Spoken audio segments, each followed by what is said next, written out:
right, welcome back everyone to Red Spotlight. I'm your host Alexis, and I'm joined by David Francisco. This is our first official podcast in what seems to be a month, even though I want to be clear here, you have been hearing, or I should say seeing our faces on YouTube for a month. So we didn't go anywhere. We've just been preoccupied with a shitty show. And we'll continue to be preoccupied with that, at least for 2 more weeks. And you know what? I just want to say here on Red Spotlight, we talk about all the things that are going on in the world of movies, and we have got a major week and major news items that have happened, including the ending of the strikes. And we're going to get into all that and more here on Red Spotlight number 457.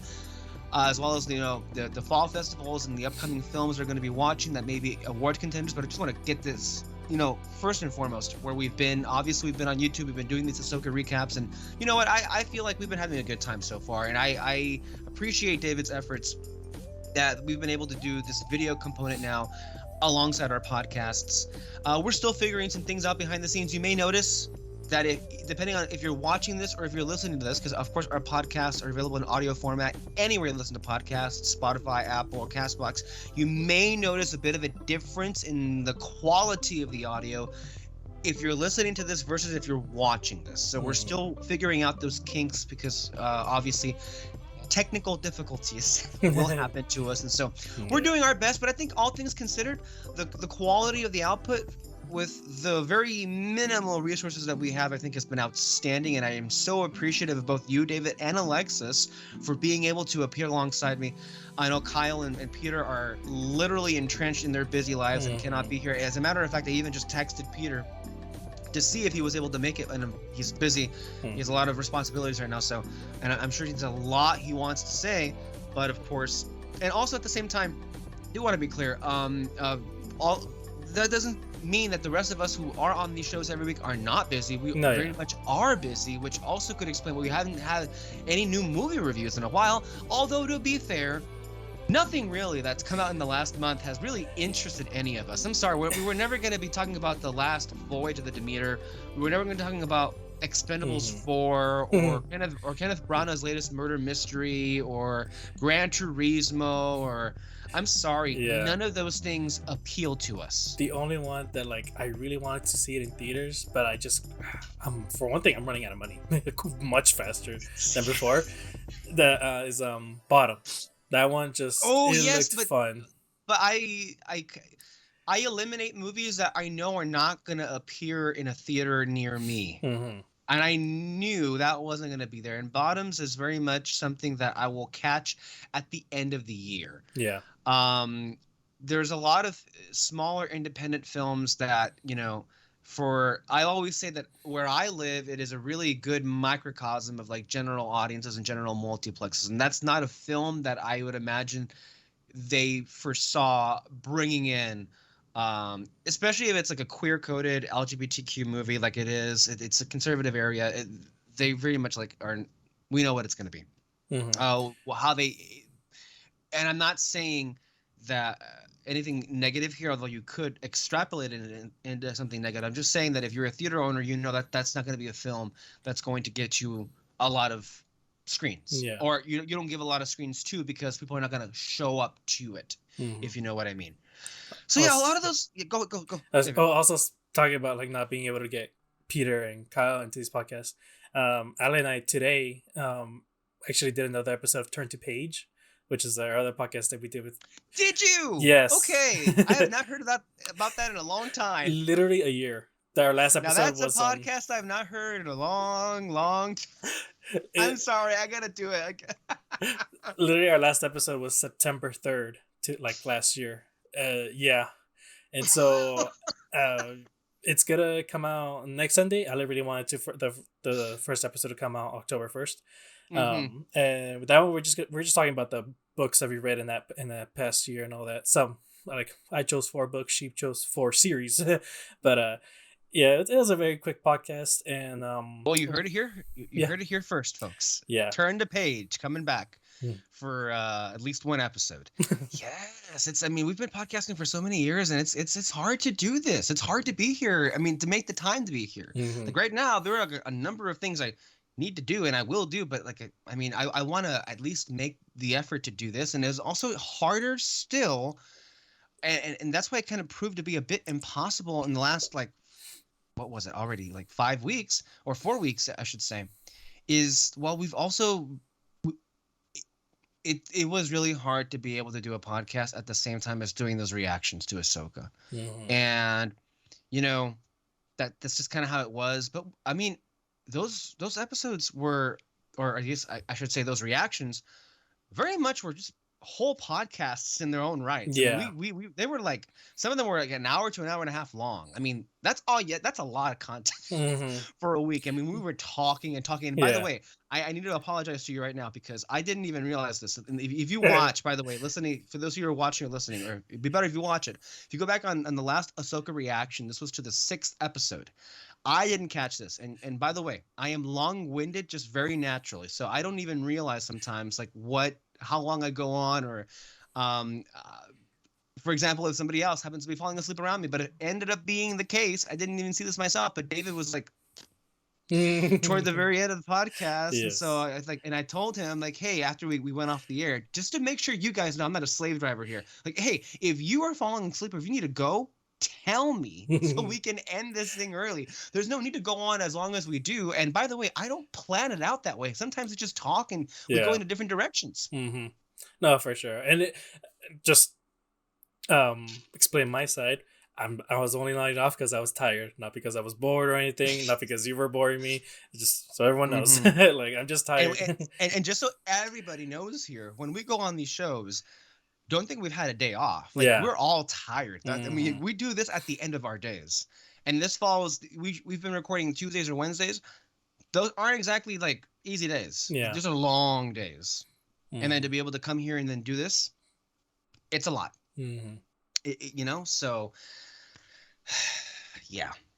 Uh it's so much to process and so much to go through. And I know that in the last few weeks, there have been a number of particular items that we haven't had the opportunity to really touch on because we haven't had the regular podcast on. And I want to go ahead and start getting into some of these right now, just off the bat. Um, and well, I mean, even then, figuring out like what's the next movie we're going to cover here. I don't know. I mean, I was hoping for Dune, but in the time that, of course, that we've been doing the Ahsoka reactions, Dune had been pushed, and it's strike is ending, and of course we lost Dune. Damn it, Dune. We're not gonna end up Hmm. seeing in 2023. It looks like, but I think the next movie we're gonna be watching that at least interests me, and I want to say is gonna interest all of us here, is the latest by the great Martin Scorsese, Killers of the Flower Moon, which stars um, Leonardo DiCaprio, Robert De Niro, and of course Lily Gladstone. And we'll talk more about that film when we get into it. But I feel like that would be the next one we would cover and take a lot of time talking about on. But to start off with where we have some breaking news tonight, as a matter of fact. And it seems like we have reached, we as in the AMPTP, which even in this particular instance, they can go fuck themselves. Just as a reminder, you should already know, but they can go fuck themselves. And then, of course, the WGA, there seems to be an agreement made. Of course, you want to be happy and you want to praise both sides for coming to an agreement. But at the end of the day, we have to, before I even read anything, we have to remind ourselves the AMPTP, which is the organization of these motion picture studios coming together, they willingly allowed this to last as long as it was. It should not have gone on this long. It shouldn't have happened at all in the first place, honestly. Why this strike happened was because the AMPTP wanted to stomp and walk all over these riders, right? And their strategy in part was to make this last as long as possible and not even talk to them, to kind of like basically bring them to the brink of financial ruin. And we should not belittle that or forget about that, even if now we have an agreement. The plan all along was to break them. And one of the major takeaways people should have before I even read anything is the power that is unionization and why we need labor unions across all industries and why you're seeing workers of all industries stand up now and strike, because you know what? Striking works. Ted Sarandos or whoever at Netflix was like saying, we can't give in to these people. If we negotiate with them and if we give them any of what they're asking for, they're going to think they're going to be able to do this again. Yes, that's the point. That's the power of unions. Okay. So people be thinking about this. If you ever plan on voting for any candidates, make sure to pick ones that are actually going to empower labor unions, not break them up or bust them up, because you cannot leave your fate in the hands of your corporate overlords, because look at how they behave. Look at how out of touch. Look at how freaking evil they came across this entire way. So anyway, we have a deal. Let's go ahead and get into that. We have a statement here by the Writers Guild of America. Today, September the 24th, 2023. Dear members, we have reached a tentative agreement on a new 2023 MBA, which is to say an agreement in principle on all deal points, subject to drafting final contract language.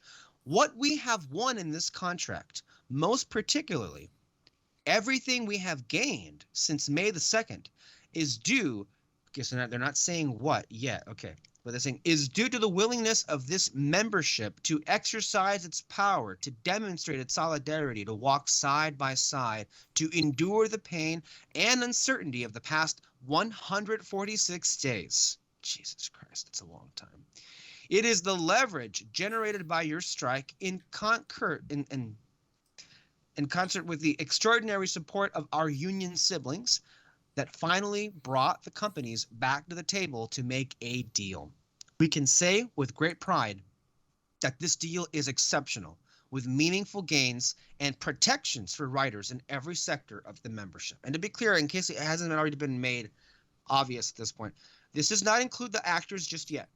However, the hope is once this thing gets finalized and the guild approves it, then the actors should be wrapped up in the next month or so, like pretty quickly, because the writers are the first ones to go on strike. Then it was the actors. Mm-hmm. So let's go ahead and get to the story that's on the Hollywood Reporter. And of course, I want to read this with everybody understanding that the major the major trades like Variety and Hollywood Reporter, they're owned by a lot of these AMPTP people. So I'm reading to you an article, but I want to make sure everyone knows that there is a slight bias that will be in the language here that probably favors the AMPTP. So again, before I even present this language, understand, of course, the people behind it have an inherent bias and they have a vested interest in making sure this strike goes away, whatever means necessary. So just let's see how this goes. The headline: Writers Guild reaches tentative agreement with studios and streamers, union says. In a significant development that could bring an end to historic writers' strike, the Union of Alliance of Motion Picture and Television Producers, that's the AMPTP, announced a provisional deal on Sunday. After several long consecutive days of negotiations, the WGA and the labor group representing studios and streamers have reached a tentative deal on a new contract in a major development that could precipitate the end of the historic 146-day writer's strike. The WGA emailed strike captains in the news on Sunday night, and shortly after, its negotiating committee informed members, we have reached a new Okay, I already read all this part. Okay, continuing on. The Hollywood Reporter reached out to the AMPTP for comment. Has reached out. The parties came to terms on a provisional. Okay, let's see if we get some details here. On a provisional 3-year agreement, which will need to be ratified by the WGA members to take effect on Sunday after studios responded to a last-minute union asks that day. Specifics of the deal affecting around 11,500 WGA members weren't available as of press time, so we don't know what is actually in this deal. It doesn't seem like any of us do. Yeah. Though they will undoubtedly emerge in the next few days as the union seeks to sell its members on the pact. During the final weekend of negotiations, lawyers huddled before the studios. They presented their alleged best and final offer on Saturday night. Alleged. Later that same night, the AMPTP and WGA issued a joint statement that they would be meeting again on Sunday. And indeed, despite the supposed finality of the studio's previous proposal, the union returned to their bargaining counterparts on Sunday afternoon with additional asks. Attaboy, keep asking for more stuff. Keep going. Before the side that's me. That's not the language. I'm just me putting myself in there. Right. It ultimately wrapped up the negotiations. The mood among writers on Friday's packed picket lines was one of cautious optimism, as union members anticipated that the end of the historic work stoppage might be soon. The fact that they've been talking for 3 days straight is terrific. Showrunner Mark Gunningham from Legends of Tomorrow told the Hollywood Reporter at Disney. Studio side sources familiar with the progress in the room also projected positivity over the past several days as management made moves on issues including AI, TV staffing, and residual compensation tied to streaming show performance. That is big. Those are the major points of what happened on the strike. It wasn't just the residual compensation, but that was heavily linked with the AI issues. And of course, the big thing is TV staffing, because a lot of these writers' rooms were not properly staffed, which may, I think, for a lot of people, kind of connect as to why some of the shows' writing perhaps was not up to par. So continuing on here. The buoyant mood dipped on Thursday night when studio sources claimed that WGA came back late in the night with new asks. So just to be clear here, this seemed by Thursday, this past Thursday, that it was wrapping up. But the reason why it kept going on longer was because the WGA was like, I think we can get a couple more wins out of this. Let's keep it going for however long we can. And you know what? Again, we have to, I'm going to move away from the article here and then inject myself in this, just people have a distinction here. I don't understand people who would, bemoan the WGA for continuing to ask for as much as you can get. If you were in the writer's situation, I think you understand that if you have the ability or even the power to ask for just a few more crumbs, and they may not even be crumbs, they may be substantial wins, who knows? Why wouldn't you? That is the point of the strike. This is the ultimate power that you have. More to the point, why would you be on the side of the AMPTP? Why would you be on the side of the David Zaslavs, the Bob Igers, the Ted Sarandoses? Why would you want them to win? They own all the wealth. Why would you want them to win in all of this? So this kind of goes back into why would you be on their side in the first place? Unless you work for them, in which case, of course, that's where you get your checks from. Anyway, back to what I was saying here. When studio sources claim that the WGA came back late in the night with new asks on items that management believed to already be closed, but returned on Friday as the sides nailed down compromises. The momentum in talks over the course of the past week was a welcome change in the pace from the month-long standstill. And by the way, who is responsible for that month-long standstill? The AMPTP was not interested in talking with the WGA. The WGA every step of the way was reaching out to the AMPTP. But recall, what was their strategy?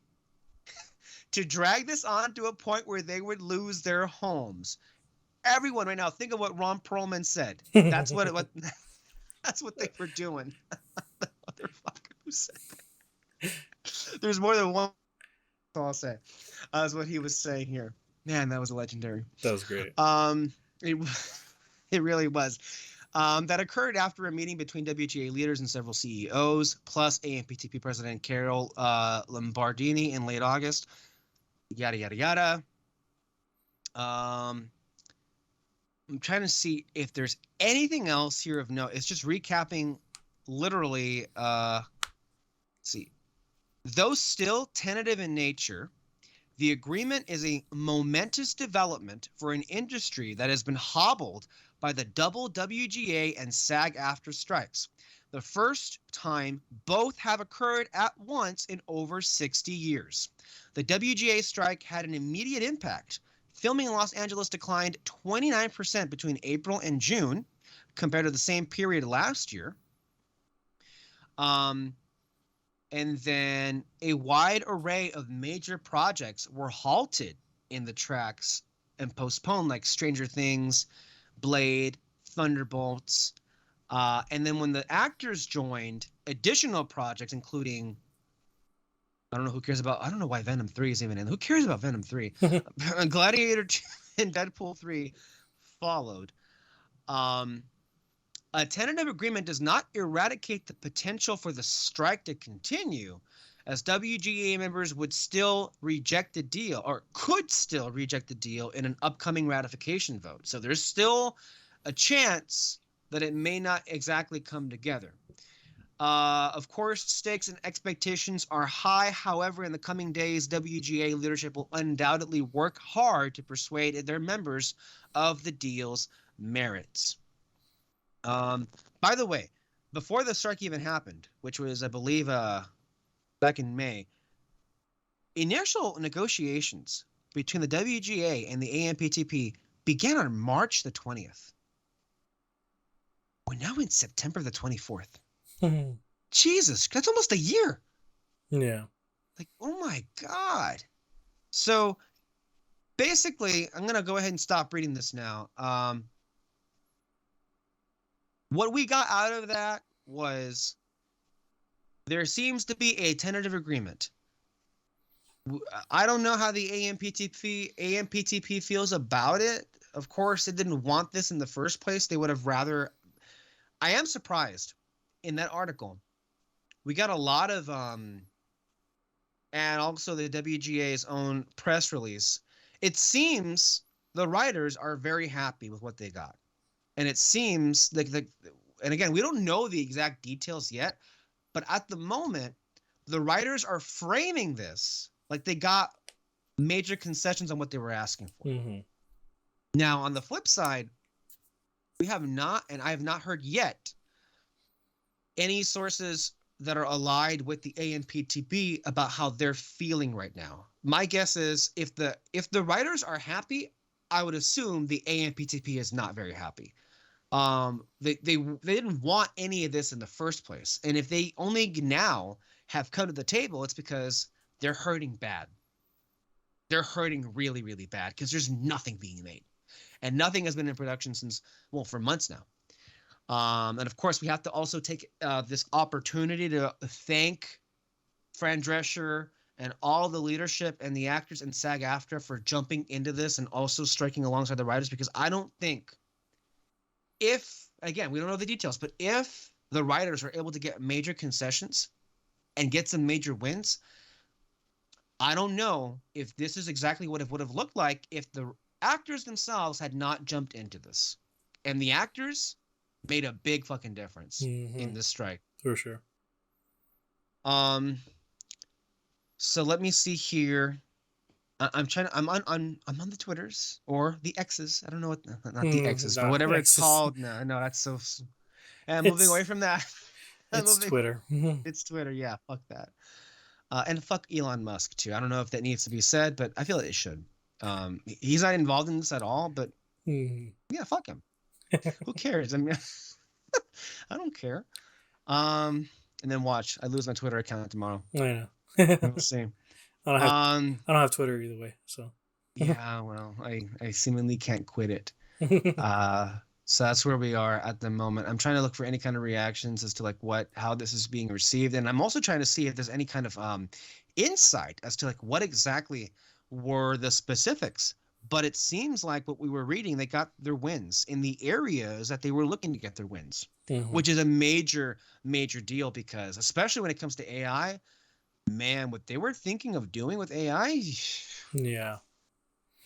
Your thoughts on all of this? Just to I know I threw a lot at you. Yeah. I was reading a lot of this for the first time in real time, so Mhm. it's a lot to process. Your thoughts? No, yeah, I was mostly curious as to what kind of deals they made and all that, but since that's still unknown. Oh well, but I mean, as long I think for me the residuals and they make a good living, they're able to freaking afford living in L.A., California in general. I hope that's the biggest part of the deal. In terms of AI, yeah, just, I hope they decide just not to use it. um, just because I mean it's not because like get more artists and all that. It's like no, just AI art. It's not gonna AI. It's just not gonna work. You need a person there. Um, this is like something even when I first worked at a grocery store. The people in charge they told us about there's a bunch of machines like being used now and all that, but like people still want to meet with people. They want to talk to someone at those grocery stores. Like you're always gonna want people. So not just from Yeah. grocery stores, but also in places where art is involved. Yeah, it's we're living in a very tumultuous time across all industries. The entertainment one was not, one to have been excluded from the tumultuous nature of it, and I'm just Mhm. happy that at the moment real human beings seem to have won. And I'm sorry if people may not even uh, feel the same way about it. I really am sorry for your personal humanity, but this really did come down to a battle between good and evil. And this was a battle that the writers absolutely needed to win.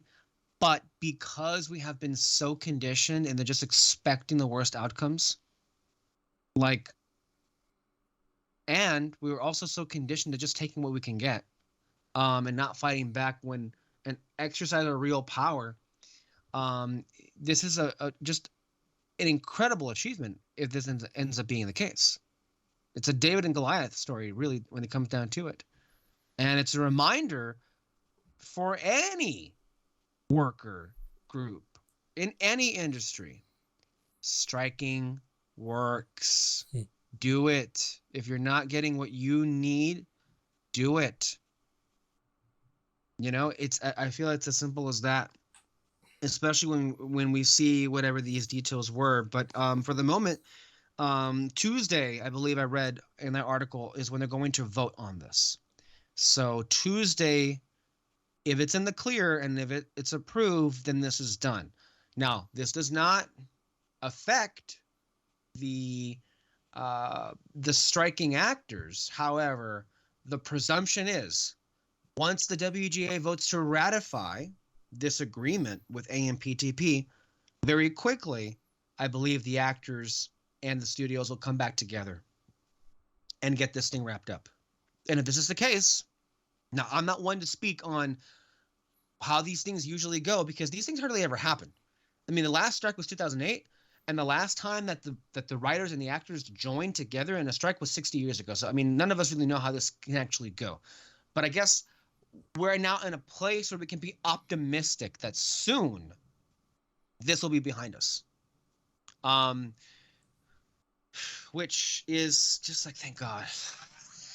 I'm sorry, just thank God because well, first of all, thank God we don't depend on this for a job because if we did, Jesus Christ, that would be like going back to COVID days and you had to like make up your own content, right? Yeah. But still, what this means is we're not gonna have any more, I guess, major disruptions to the calendar as far as release schedules or any more than I already have been, I should say. Mhm. And that also means that the award season overall isn't going to be, and I know that's not really anything important, but it's just for my personal like well-being. My mental health kind of requires it to always be at the beginning of the year, and if that somehow had gotten pushed, again, selfish, stupid reasons, but that would have like sent me off the wall. But this is good news. This is very good news. Mhm. And I, for one, I'm just sad that Dune couldn't have made it. Just it barely didn't make it, man. And just this week, as a matter of fact, if it wasn't for these strikes, the new Zendaya film with Mike Feist and Josh O'Connor challengers was supposed to come out. We should have already seen it. And now we got to wait till March.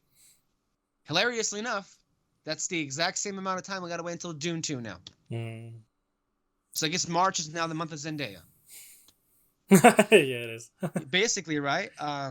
Although you know what's also just shitty is Dune was supposed to have those IMAX screens for 6 weeks. Ooh. It was going to have those screens for 6 weeks. And now, with it coming out in March, who the hell knows? Who the hell knows how long it's going to last? All right. You know, I'm going to go ahead, David, unless you have anything else to say. I want to use that. We're going to transition from that to something else now. Yeah. And it kind of is very related to what's going on here. And that would be whatever the hell is going on with streaming services right now, because that is very interesting, you know? Yeah. I hope the audience will indulge me. Not that I'm asking for your permission, but I'm going to play it anyway. I'm going to play a clip from Randolph here, who I think really kind of perfectly captures, I guess, in the language of what the situation is and what I think and what might actually happen. As always, of course, we do not sponsor Grace Randolph. We are not necessarily supporters of Grace Randolph. I pull her clips because even though people hate her and she's very controversial, I happen to believe that on some things, even things that are crazy, it's still fun to play and laugh at it. So I'm sorry, it's just entertainment value. But what I mean is, we've had major shakeups happen as far as the model of business is concerned for streaming. What am I talking about? Well, just this Friday, Amazon announced that starting in 2024 for Prime Video, unless you start giving them $3 more a month. Now, this is how either you upgrade to the next plan, which would be through, and I pay Amazon Prime Video. I don't even know how much it is. Don't ask. But whatever that is, plus $3 more if you want to keep it the way that it is. If not, commercials. You're going to get commercials in all your shows and all your movies. Which, again, that in and of itself comes off like the past year has seen a major disruption into how streaming works. Remember that one of the big allures of streaming in the first place was the end of commercials and, you know, this massive like migration from cable TV. And part of that was because no commercials. Well, guess what? It ain't going to be that way anymore. Because as of right now, in the last year, we now have basic supported versions of Disney Plus and Netflix. And I'm sure HBO Max as well. Or Max, I guess if we can call it that. Which that in and of itself was a whole, I mean, I shared with you and you guys in the chat this graphic in the last few days that had been done about like, you know, the cancellation rates for streaming services. And guess which one was at the very top of that. 26.9% of the cancellation rate for the streaming services was Max. And it's like it's like what made me really laugh was like Peter's comment, which is true. It's like, what idiot thought creating an entire new app was best, especially when like it has half of the same name, and it's just a much worse version. Max looks very cheap and unappealing. Yeah. It is not a comforting place to be at.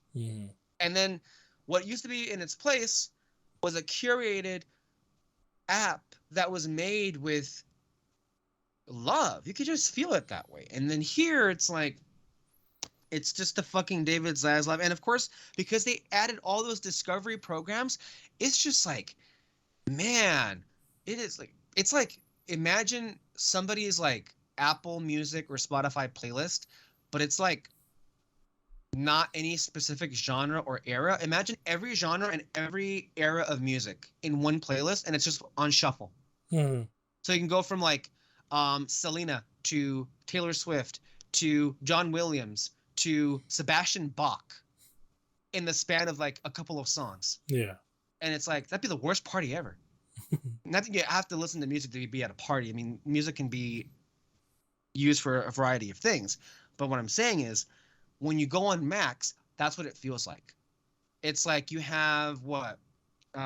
90 Day Fiance next to, that's what it's called, right? 90 Day Fiance? Yeah. Next to the Banshees of Inisherin. What the fuck? It's like, or that next to, I don't know, Honey Boo Boo. Here comes Honey Boo Boo. I mean, it's like the worst.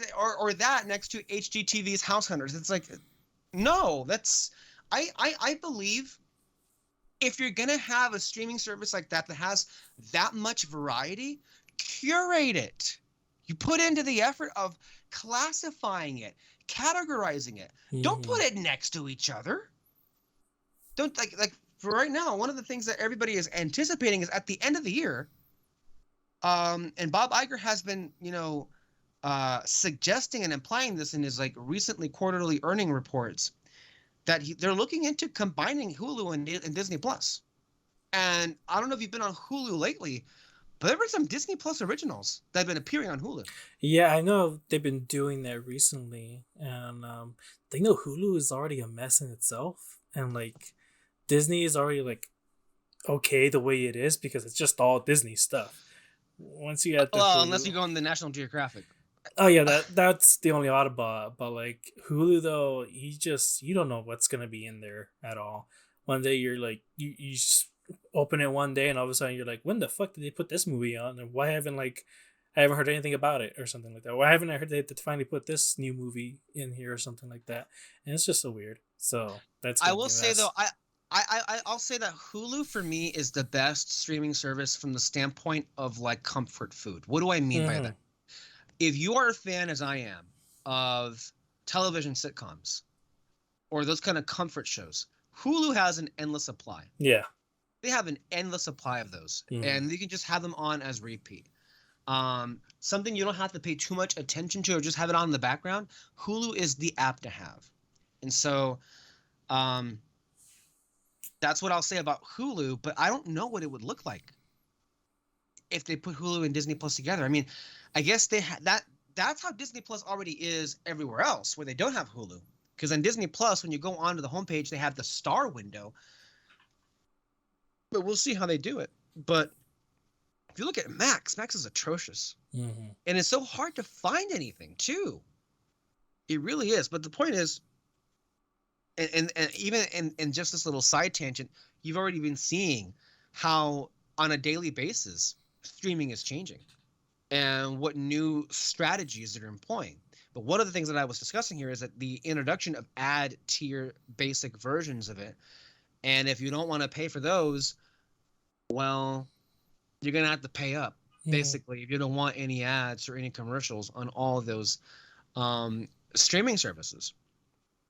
And that is going to have a major impact because what else is happening is not only is new content not being made, just generally speaking, not only is whatever content that was being made being significantly cut back on because, of course, it never made sense in the first place, the whole thing in general, but also just like spending a movie's worth of money into a television series. Go figure, that was a dumb idea. But putting all that to the side, they're also doing a really heinous thing in that they're just erasing a whole bunch of media out of all of those services. Like, I believe Infinity Train is now nowhere to be found, right? On any of those services. It's just now on, if you want to watch that show, you got to buy it on physical media. Which one? Didn't you see Infinity Train? Infinity? Oh, yeah. I saw it on HBO. And now it's not there anymore, right? I don't think so. I haven't looked it up. That's one of the ones that was like, that was one of the first ones that was pulled. Even Willow from Disney Plus was pulled. Yeah. There's a bunch of them. And now they're just like lost media unless they somehow plan on doing a release of or they license that out to somebody else. Which also, and the thing is this, that's one of the other strategies that happened, that HBO, or I should say Warner Brothers Discovery, was like thinking of And again, this is a lot of things that we're about to talk about feels like it's just going back to the way that it was. Like just slowly but surely, because again, a few months ago, I believe that Warner's announced that, again, they have their own streaming service, but at the same time, they're going to begin to license out some of their programming, specifically their prestige programming from HBO, to Netflix. And that should tell you everything. That should tell you how dirt poor for cash all of these people, aside from Netflix, are. Netflix, for whatever reason, because they were the first people in the game, and they've I think have had enough of a built-in audience that I think they're the only ones who are really safe in this. Yeah, because they just keep making content. They know specifically what content their audiences, which vary drastically from region to region, want. And they still have, I think, to me, the real phenomenons, from shows to movies of all sorts. And then everybody else is just flailing and floundering. And what I was mentioning earlier is not only did, of course, they raise their prices dramatically when when HBO Max became Max, but in the last month or so, David, correct me if I'm wrong here, but they also raised the prices for Disney Plus and Hulu, and announced again are going to be going up again. Disney Plus and Hulu are going to go up in prices while giving you less content and removing what's already on there. Yeah, because they don't want to pay any residuals for the people who made that art in the first place. So it's like, what else happened? Well, Disney Plus announced, or I should say Disney announced, that their streaming services, Disney Plus and ESPN Plus, are going to be a part of cable packages to Charter Spectrum. If you are, and a lot of you are not, but if you are a subscriber to cable, Charter Spectrum, you now get Disney Plus thrown in there for free.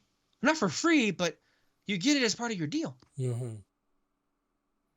That is just, wow. Yeah.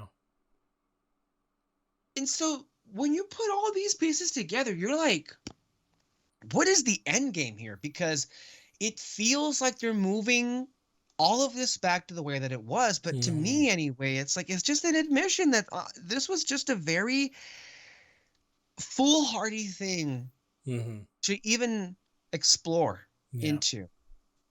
Because it's an admission that there's no money to be made. And the only way they can make anything is just by going back to advertising or making deals with the cable companies. David, your thoughts? No, that was exactly what I was gonna say. Just go back to advertising. When Netflix first came out, I think it really would have been like a good business strategy if it was just Netflix. What they fucked up on was that every single studio thought, let's make our own streaming services, and then it's just. And who was the first one that did it? Let's remember, everybody. It was Bob Robert Iger. Yeah.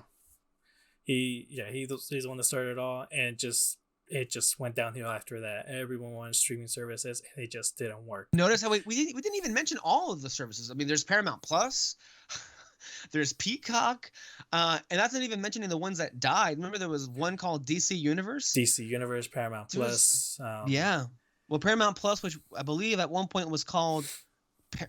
Wait a minute, what's it called now? Didn't it used to be called something else? Paramount Plus, wasn't it renamed into? I believe it was called something else before. I think you're right. I can't remember. I can't recall. And then I think Discovery. Oh, was Discovery its own streaming service, or was it just? Yes. Okay. It was, and I believe it still is, as a matter of fact. Oh my gosh. But yeah, it just didn't work. The same way that HBO is still its own. Like HBO still has like its own app as well as and Discovery, and then of course there's Max. Yeah, and so like, it can still work merging some of these streaming services together, but it only has to be a handful, maybe less, of streaming service that everyone can choose from, but also work on your platform. Like, make it look nice, make it pick movies that we might actually like and all that. And then when it comes to advertisements, YouTube is like the best example of what not Yeah. to do in advertisements. Oh my gosh, for companies listening to this, if your ad is more than a minute, or if I can't use the skip button, I hate you. You're not gonna. You just lost a customer, okay? And so this is gonna be another How stepping much stone. is YouTube Premium? YouTube Premium? If you subscribe to YouTube Premium, do you get ads? No, you don't get ads. You can actually. I'll be honest with you. It's worth it. Look, let me tell you something. YouTube is my favorite app. Yeah. YouTube has always been my place, and because there's so much to explore on YouTube, and especially since it knows me so well, it gives me a lot of great videos. I think out of anything, if I was willing to pay, I don't even pay for it. I mean, YouTube's free, but if I was willing to pay anything more than what I already do for an option that does not include ads, it would be YouTube, because I hate YouTube ads so much. I hate it. And it always happens to, like, I don't know if it does it on purpose, but the ads always seem to come at the most annoying moments. Sometimes I've seen videos where like it's an ad every like 5 minutes, but you know, if the video is like an hour long, there's like 20 ads in the first 10 minutes of their video. Like I've seen that happen before, and I'm like, what the fuck is this? No. Yeah, so just do what Hulu does, okay? You get one in the beginning, you get one. I can deal with Hulu. Yeah, Hulu, best version of it, okay? That is perfect. And it's always best because like it's in the middle of the episode. You can just look at your phone for like especially 2 minutes. If you're watching shows like, okay, on Hulu, I watch all the Dragon Ball shows. I was watching Futurama. I was watching in the past. I've watched Golden Girls and Frasier and Reba and other like sitcoms, right? When I first watched all of those shows, guess what? I watched them on broadcast network television. Do you remember what it was like watching shows on network TV? You knew you were gonna get commercials, and so what's great about those shows is they have natural transition points for the commercials to start. So for me, it's not really that jarring for commercials to happen before and after. I mean, in the middle of the episode, because I was already so used to that happening when I first experienced them. So what's best is when it does come with anime, where like they just like literally stop it. You get like this little "we'll be right back" or something like that, and then you move on. That happens in cartoons too. You know, we'll be right back after this break and blah blah blah. But yeah, I got a feeling that's gonna be another stepping stone for them. You know, it'll take some time, but at some point these companies are gonna like figure out what to do with the streaming services, which like where to put all of them in.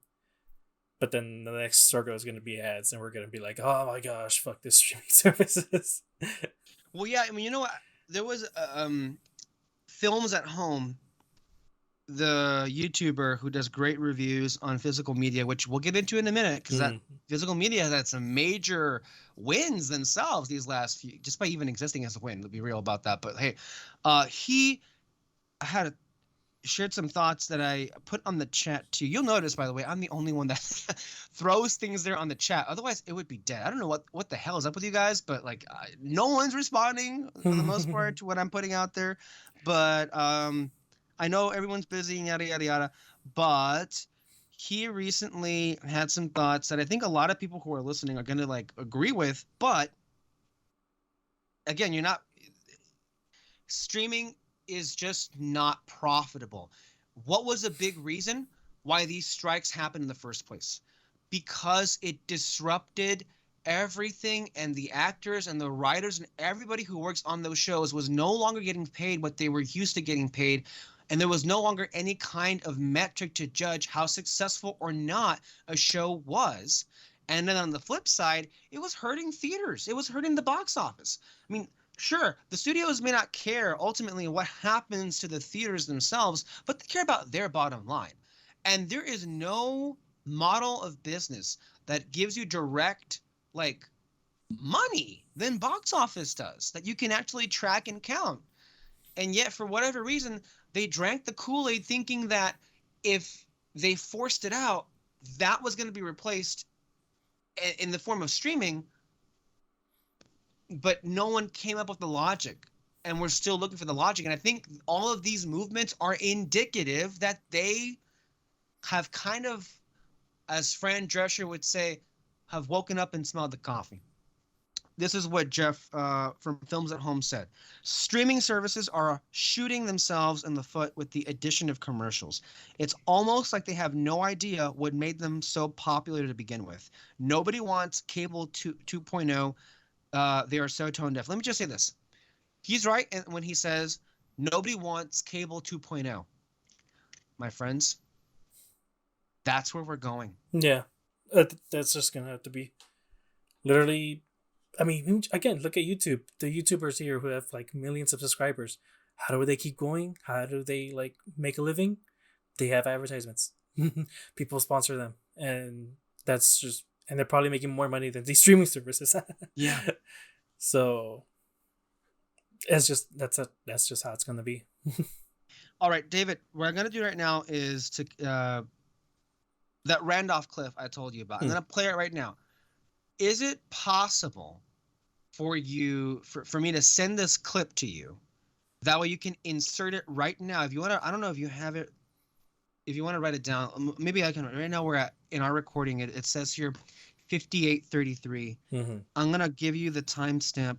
That way you can just put this video. Because, I mean, again, if for those who are listening, this is not going to make a difference because you'll be hearing her voice and talking about what she's talking about. But for those who are watching on a video format, it might be better for you to actually watch the clip on the screen. So I'm gonna put my my trust in David to put that out there. But what is she talking about in this clip?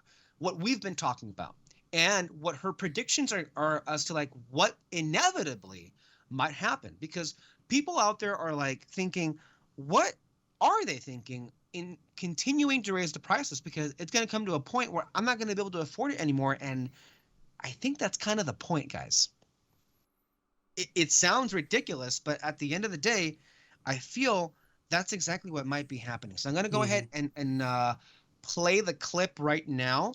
Again, bear with me, people. And some of you didn't like hearing this, but I believe it's true. My theory is that Hollywood will not be able to survive until it gets rid of SVOD, which is subscription video on demand, where you pay one low monthly price for a bottomless pit of content. In fact, Warner Brothers Discovery CFO recently publicly stated that Hollywood is giving away content for way too cheap. And you know, I'm not surprised that you would be upset that they would be threatening to take that away. But from a business perspective, he ain't wrong. I mean, it's just not sustainable. And we're not just talking about residuals, by the way, that there isn't enough money coming in to divide up amongst all the talent for all the content, because it's a one low price. But Hollywood is underselling themselves. It's their SVOD services that are keeping you from buying tickets to their movies. It's friendly fire of the worst kind. So basically, after the studios get done fighting with talent, and I'm not quite sure how they're going to resolve it if they haven't done away with SVOD, because there's just not going to be enough money coming in for them to have a deal that they feel comfortable with. But at some point, they're going to start fighting with you. It's going to be brutal as they rip away the cheap IV of SVOD right into your veins, but they just can't do it. And likely go to an a la carte system, or they could raise the subscription price to such a ridiculous degree. I was thinking about this actually yesterday. I was going through and putting movies on the subscription services on my lists.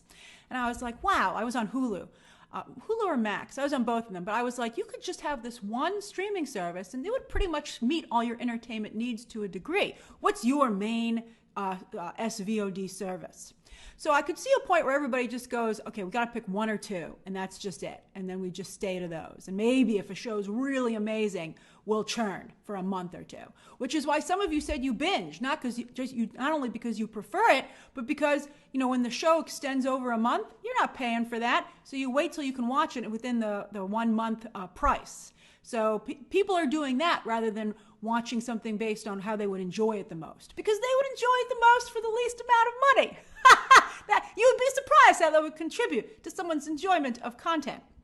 But yeah, so I think that So I think you could just have one. And so I think they're going to raise the prices to SVOD to a point where it becomes unsustainable.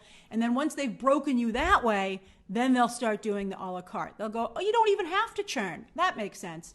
You don't even have to churn. Just come over here and pay for season 2 of House of the Dragon, or 3 or 4 by the time this happens. And then you'll be like, okay. So you can have that kind of a situation. Some of you in the live stream said maybe they could do sales or discounts on bulk purchases. You buy 4 series, you get a discount, right?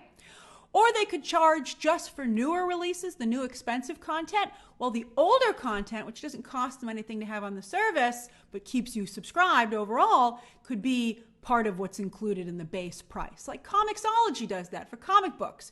You have to pay for new releases, but if you want to read older comics, it's really great for catching up on trades, stuff like that. Those are included with your, it's like what, I think it's like $6 a month. I love Comixology. All right. But still, even with the libraries that are available for the subscription cost, expect them to be smaller and rotate that older content, being more like the Disney Vault once was. I'm all for Disney Plus going back to having the Disney Vault, because once I was drunk on watching all the content that I could whenever I wanted to, now I'm kind of tired of it. I'm like, well, I've watched Sleeping Beauty so many times, I don't think I can do it again. I need a break. They have to force me to take a break. So not a bad idea. So try to look through your hate and anger at the idea of having SVOD taken away and put on your business hat, and what would you suggest? So basically, in that very long clip there, the prediction was somewhere in the near future, the game plan would be to raise the prices by such a ridiculous degree that it forces all of us, to just pick one or two.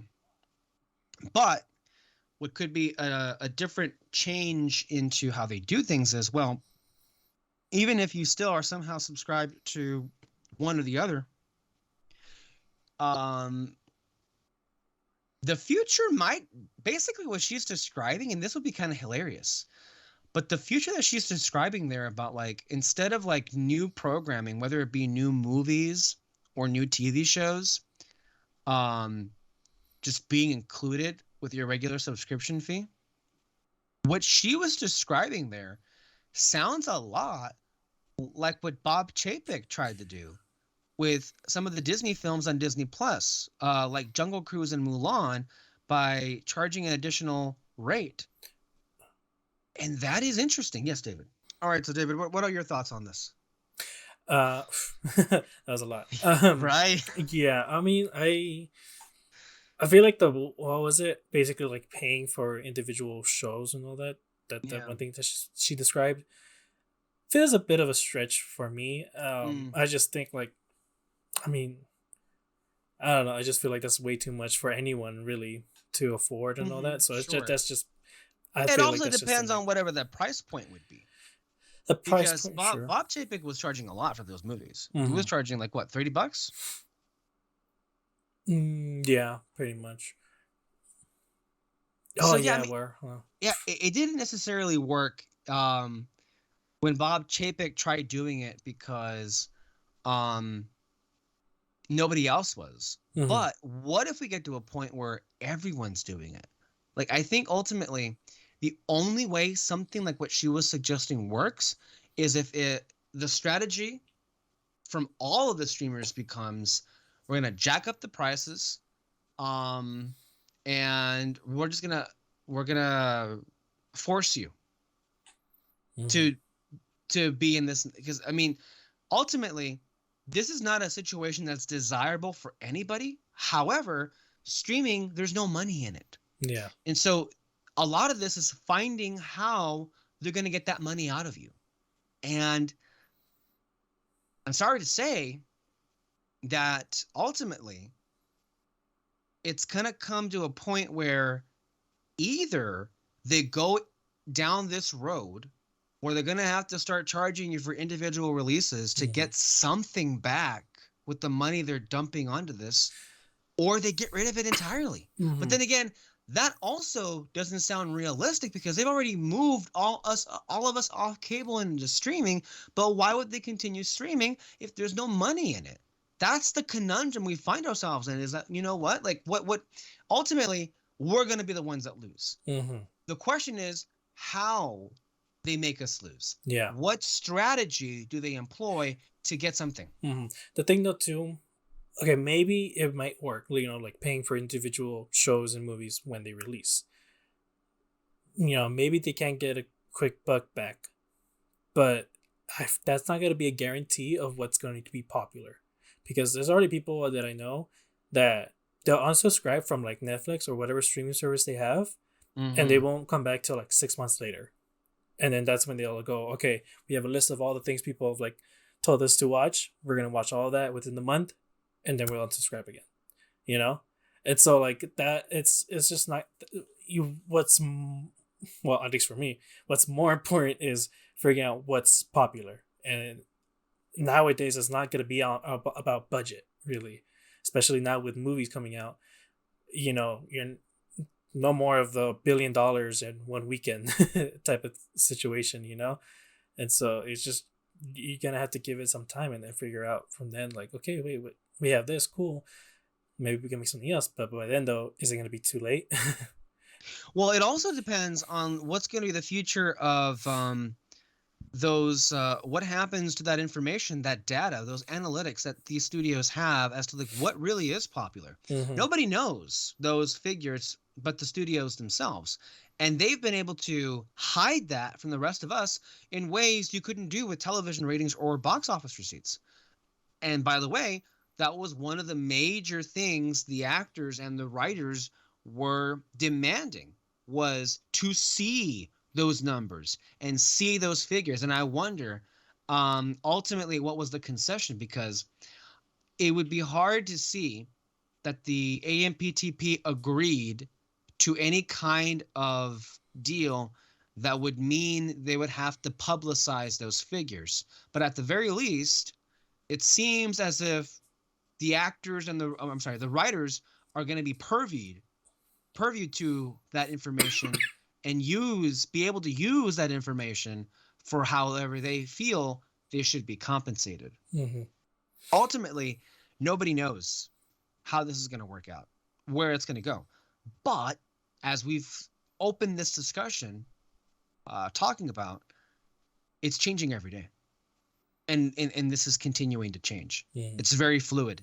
And it's interesting because we're at a point now with these streamers that notice how there are no new shows.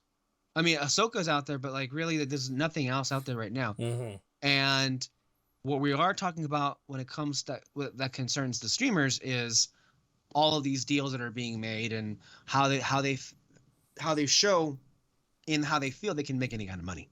Mm-hmm. So speaking of making money, we're going to go ahead and use this to transition over into the space of physical media, which that in and of itself is going through maybe not something of a change, maybe too premature to say something of a revival, but it's interesting because in the same year that Disney announced it would no longer manufacture and release physical media discs in Australia.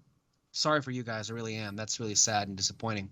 In the same era, in the last few years, that you've seen department stores like Target and Best Buy in their remodeling dwindle the space they have for physical media.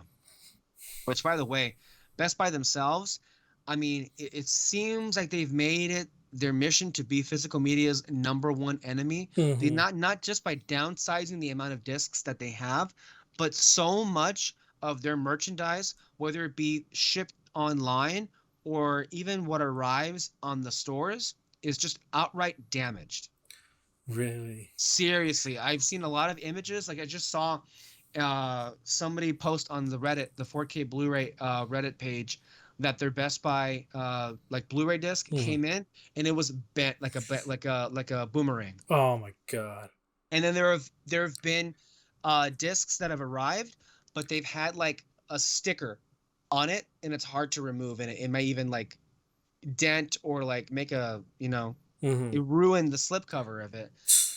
it's just like, and then that's not even getting into the fact that these discs now are, it's funny that it's Best Buy, but like, a lot of these 4K discs are now costing close to $40, which is insane. Mm-hmm. On top of the fact that at several Best Buy locations, including my own, they've now, for whatever reason, it's being blocked by something. Like in one video I saw, there was like the stack of TVs that was blocking one of the stands, so you can't even get anywhere near it. And in my Best Buy, there was this huge staircase that was just blocking one of the few shelves that's left. And it's like the message that comes across is "fuck you." Yeah, we don't want you, and we're trying to do whatever we can to make sure we don't have to sell these discs again. Like they're actively trying to get out of this game.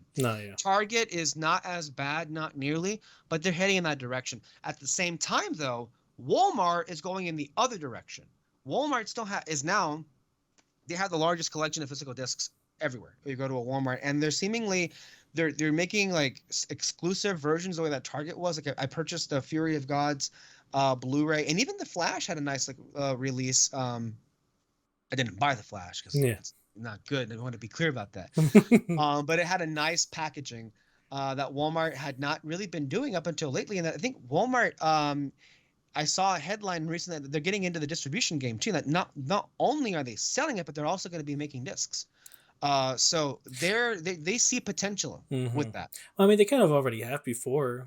Right. There's a bunch of covers where it's just kind of like one picture in the middle, and all that. And I mean, they're nice and all, but like, I wouldn't really buy that myself. However, I mean, that's one way they've been getting a little bit better at it, because recently, instead of having those cheap slipcovers on there, I saw that a lot of like Halloween horror themed movies have gotten steelbook releases. Like they're making steelbooks now, which is a major step up from what was there before. Anyway, Disney pulled out of Australia, and that was a major blow. However, earlier in the year, Peter and I drew a lot of attention to some comments Bob Iger made about like them doing a reevaluation of several different traditional verticals, because they need to make money. And one of the things that he called out specifically was taking another look at physical media. And what has happened in the last 2 months has been nothing short of astonishing. It literally is that moment in the Dark World. And I think it's a perfect example where Thor goes up to Loki's cell, and Loki is like, "You must be truly desperate to come to me for help." And that's exactly what's happened here, because not only are, in the last year, Disney is like, they're putting out like real 4K remastered versions of the traditional films like Cinderella and Snow White, and they'll have more coming out the next year. They were already doing that, but they're now, the next step was they announced a physical media release for a Fox Searchlight film that went straight to streaming last year, which was Prey, which is very popular. Yeah, it's really good. A lot of us had Prey rated really, really high on our lists from last year. So, and a lot of people at the time were like, damn it, why did they put this in Hulu? This deserves to be in a theater.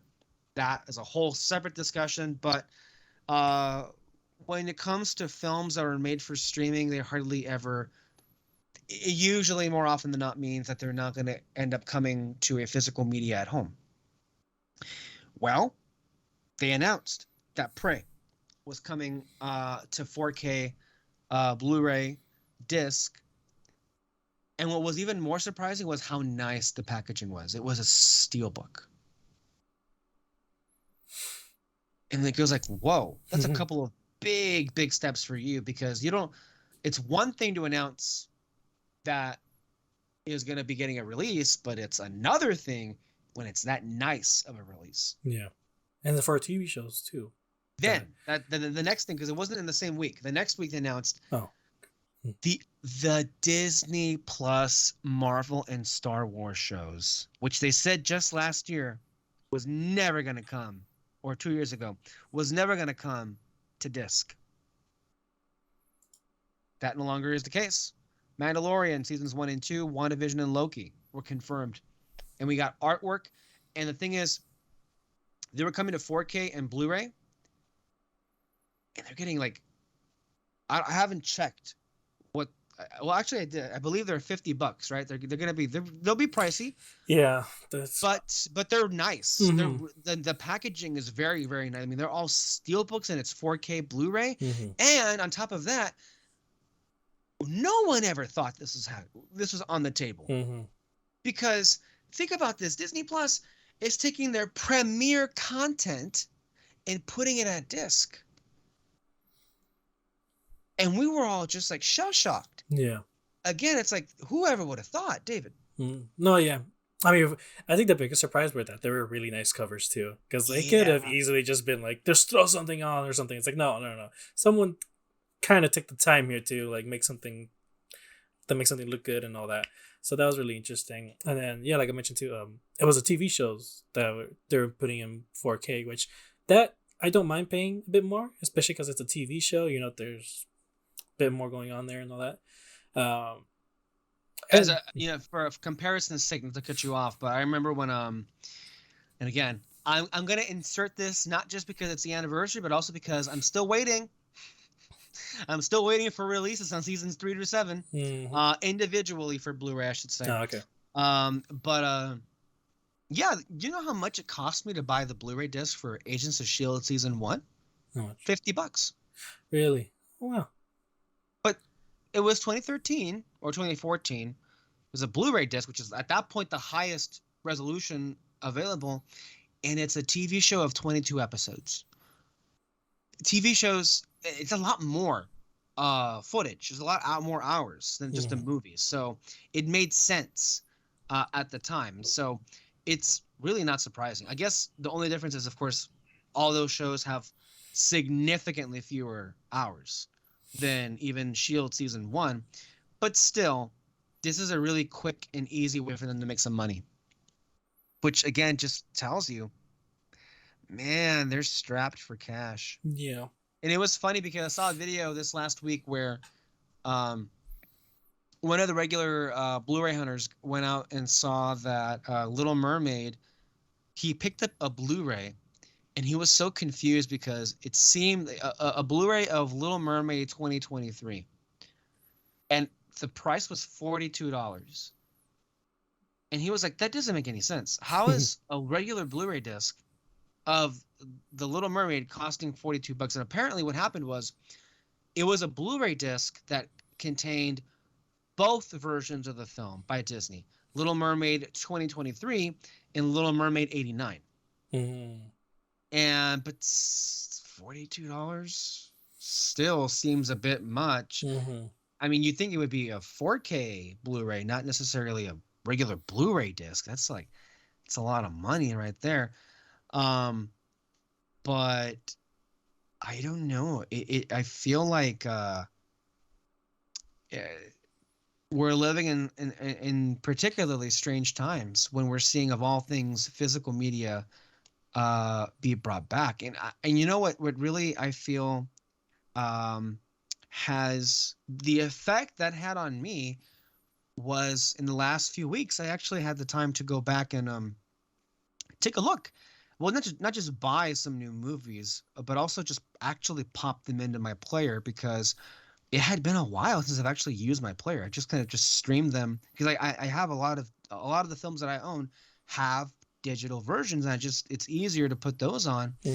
But what was truly amazing was the difference in quality and picture, especially between streaming 4K and playing it on your disc. And it actually started with Guardians of the Galaxy Volume 3. When that came out on disc a few weeks back, and I put it into my player, and I'm like, wow, this is just so much nicer, so much more crisp. And the same thing happened because in the next few weeks, I bought the 4K of Hugo. I bought the 4K of Avatar, the first movie. I put those on, and it was just like mind-blowingly good, the picture. It's like, wow. And it just reminds you that is the best way. I mean, even I don't know. Do you own the Fablemans on disc? I do not. I haven't bought Okay. discs in a while. So. And yeah, I mean, I get it. Lately, I've been doing it more and more. I mean, there's one I bought today that I bought a few. Well, Spider-Verse I bought, but I haven't had the chance to see it yet because it came out, I think, in the last 2 or 3 weeks. But you know, with Fablemans, I put that disc in there because I've had it for months, but I hadn't actually watched the disc. I put it in, and I'm like, wow. As good as it already looked like, it looks far better. It looks far better on the disc. And it only made me think of like, well, what other things to get there too, as far as like disc is concerned. So yeah, it's been in a way reinvigorating my particular interest for getting discs, which is good because we need to find things to be positive about. And it's nice to be able to have that still be an option when so many people have just like moved away from that, you know?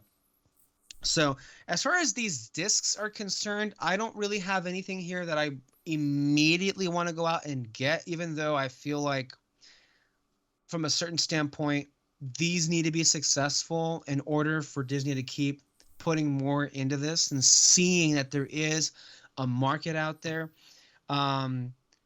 Even though like basically 40-something% of all discs that are sold in 2023 are DVD, which, okay, I understand. I guess people wanting to own a cheap, version for those movies, but it still mystifies me though, because DVD has been like it's so obsolete 10 times over at this point.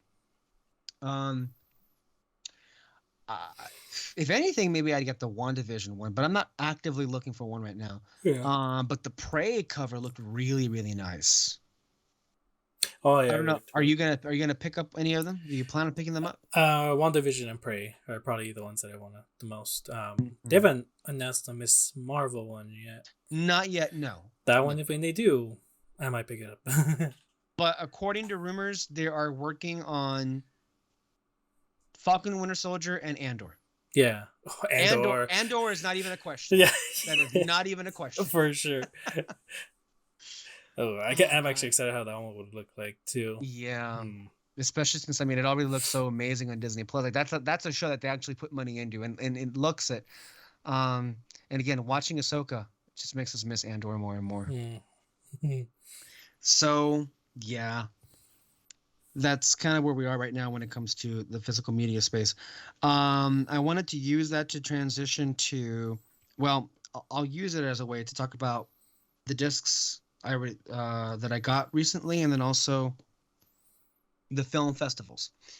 So I was already showing this. This is a Blu-ray of Past Lives. This is a film by a new director. Her name is Celine Song. She wrote and directed it. And this stars Greta Lee and Teo Yu and John Magaro. And this movie, and again, I haven't had the time to really describe films lately, but I guess ultimately, if I were to talk about what this movie actually is, just picture reconnecting with a person you haven't talked to since childhood, and then rekindling something. But it ain't as simple as that, because yes, it is a romance story, but it is, for my money, one of the most moving films I've had the pleasure of seeing, maybe ever.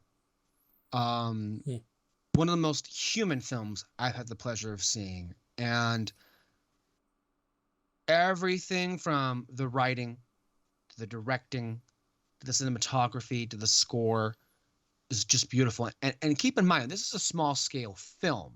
This is not the kind of movie where you go in for the effects or for, large, big elaborate set pieces or sequences. This is an acting movie. And let me tell you, one of the things that this director utilizes in her actors is the space between spaces, the silence.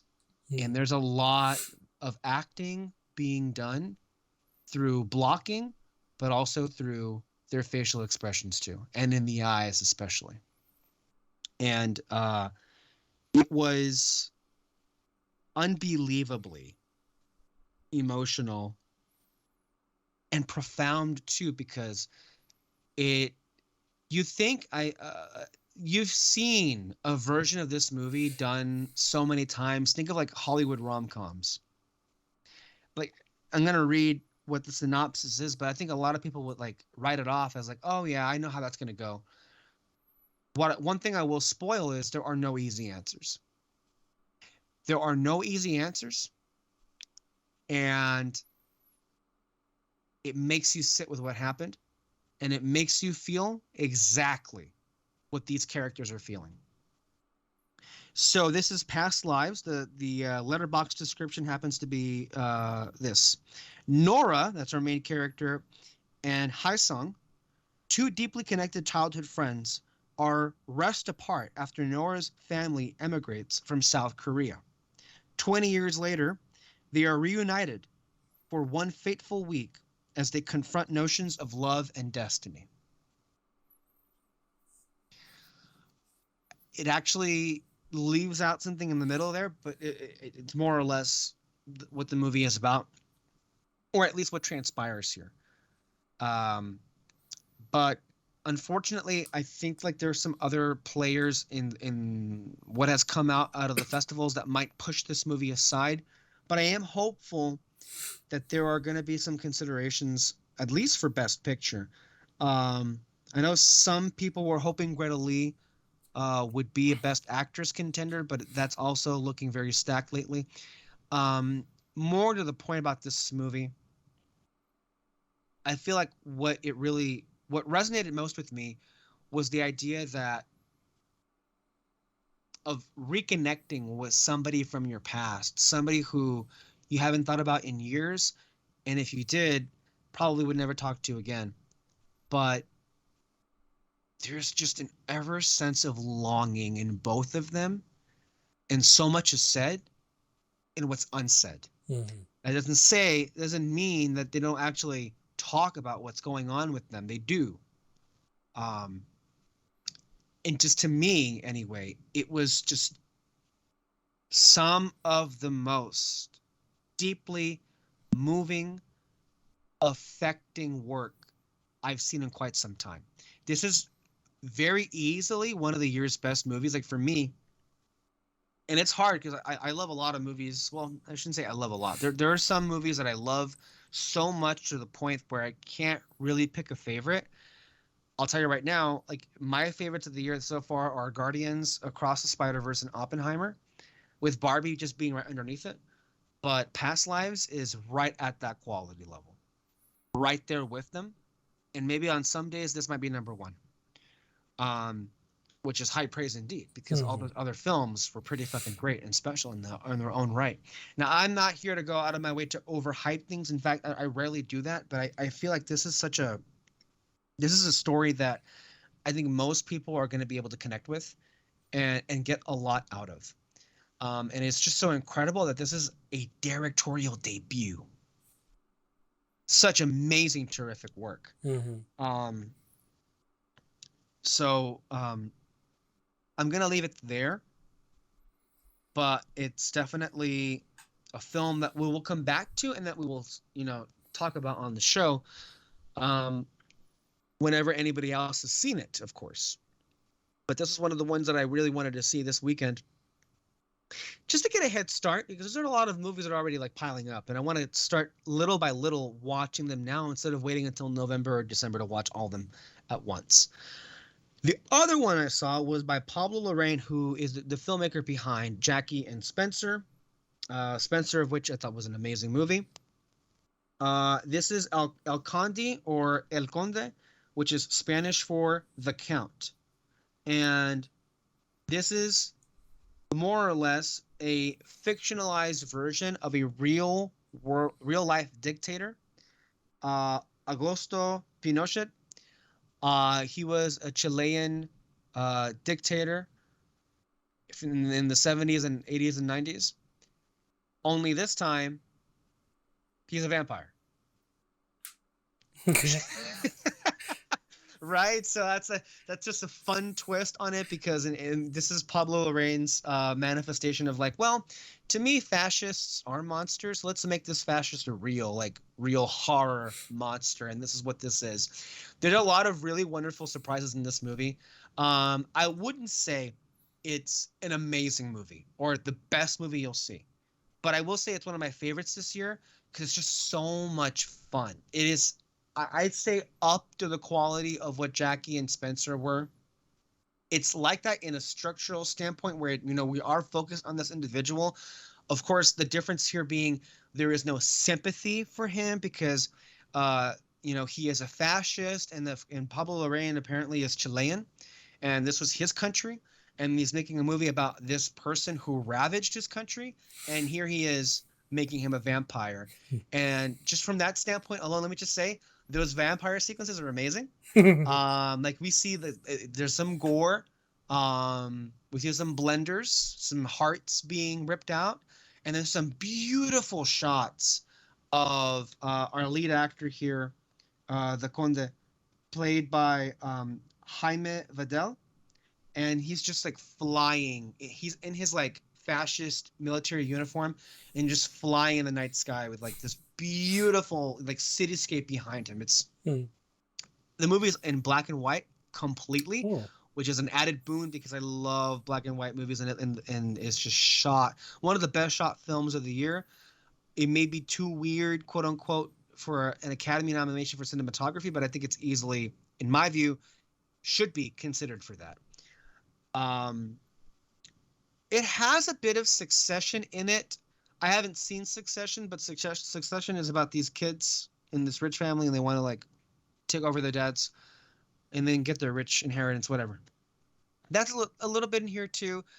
But ultimately, it is in the final days of this fascist, and he no longer has the will to live. He's lived so long. What's funny is in the first few minutes, it kind of takes you through a history of how old he is. And I'll just say he was alive and a soldier in the days of the French Revolution. That's where his beginnings are. But then later on in the film, and just to be clear, all of the scenes are spoken in Spanish except for the narrator. Yes, there's a narrator in the film, and the narrator is a big surprise in the film. I'm not going to spoil, but there's a big surprise in the film because she ends up being a big player in the third act. And the reveal of who that is, man, one of the best reveals ever. I'll just say it's a historical figure that's also been like redone into a vampire. Oh, okay. Yes. And there's also a bit of like, there is a bit of Nicole Kidman and Skarsgård in The Northman in that third act.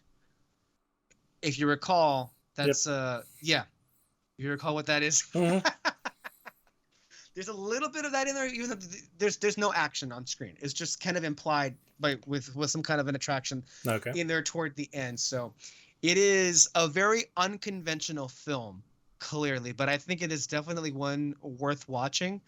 And it's one that kind of leaves you like, piecing some things together along the way. It's currently streaming on Netflix, by the way, for those of you who want to see it. So that's where I saw it over there. And just to give you the description from Letterboxd, Augusto Pinochet is a vampire ready to die, but the vultures around him won't let him go without one last bite. So that's the film. Now, as far as like those films that I just mentioned are very good. In the case of Past Life, amazing. I don't know how much play they'll have when it comes to awards consideration. However, we just had festivals conclude with Venice, Telluride, and Toronto. And just to mention some of the films that have been making a lot of noise from those festivals, and I'm going to go ahead and read some of their synopsis because these are going to be films that not only are going to be brought up again in the season, but also films that we're going to see ourselves. So this one actually came out of Cannes Film Festival, I believe, a long time ago, and still this one hasn't really been seen by too many people, but we're going to be seeing it pretty shortly here, and that is Killers of the Flower Moon. This stars Leonardo DiCaprio, Robert De Niro, and Lily Gladstone. This is directed by Martin Scorsese. When oil is discovered in the 1920s Oklahoma under Osage Nation land, the Osage people are murdered one by one until the FBI steps in to unravel the mystery. So we've seen the trailers. Yeah. It looks awesome. I love a Scorsese movie. Can't wait. It's an automatic, just like looking forward to. Next, and this one is that you and I happen to be excited about, The Holdovers, directed by Alexander Payne. And this stars Paul Giamatti, Dominic Sessa, and then Divine Joy Randolph. The synopsis: a curmudgeonly instructor at a New England prep school is forced to remain on campus during Christmas break to babysit the handful of students with nowhere to go. Eventually, he forms an unlikely bond with one of them, a damaged, brainy troublemaker, and with the school's head cook, who just lost a son in Vietnam. All that was in the trailer. And Holdovers, very much what the reaction that I'm getting from it is that it's actually really good. And one of its strengths is it really does play like a conventional Oscar film, that you could see it really connecting with the Academy. And another thing it has going for it is it's looking like two of those actors are going to get nominations at the Academy Awards. And the film just placed second. It won the second prize at the TIFF's People Choice Contest. So that to me already like tells me it's going to be a player. Mm-hmm. Is it going to be one of the ones that wins? Maybe not, but it's going to be one of the films that we're going to be talking about. And personally speaking, it's one of my most anticipated films of the year. For sure. Because that trailer was like, gave me this. I saw that trailer for the first time when we saw Oppenheimer, and I'm like, give it to me now. Yeah. Give it to me now. Yeah. There was just something about that movie trailer that just kind of like, just gave you a certain vibe that you're kind of like, this might be something great, but like obviously we don't want to hype it up too much or anything like that. But it just gets I can't remember the name of it, but like it just makes me look back of like Ferris Bueller's Day Off or something like that, or John Hughes movies. John Hughes movies, yeah, that's what it is. And so I'm very curious about it. Very much so. The other film that came out of the festivals that got some fanfare and perhaps some nominations in the forms of Carey Mulligan and Bradley Cooper is Bradley Cooper's follow-up to A Star is Born, and this is Maestro, a portrait of Leonard Bernstein's singular charisma and passion for music as he rose to fame as America's first native-born, world-renowned conductor, all along following his ambition to compose both symphonic and popular Broadway works. The trailer for this was interesting. It very much feels Oscar baity, if you want to call it that. I really thought Bradley Cooper showed a tremendous talent for directing in A Star is Born. And so I'm very much curious to see what this looks like. And thankfully so far.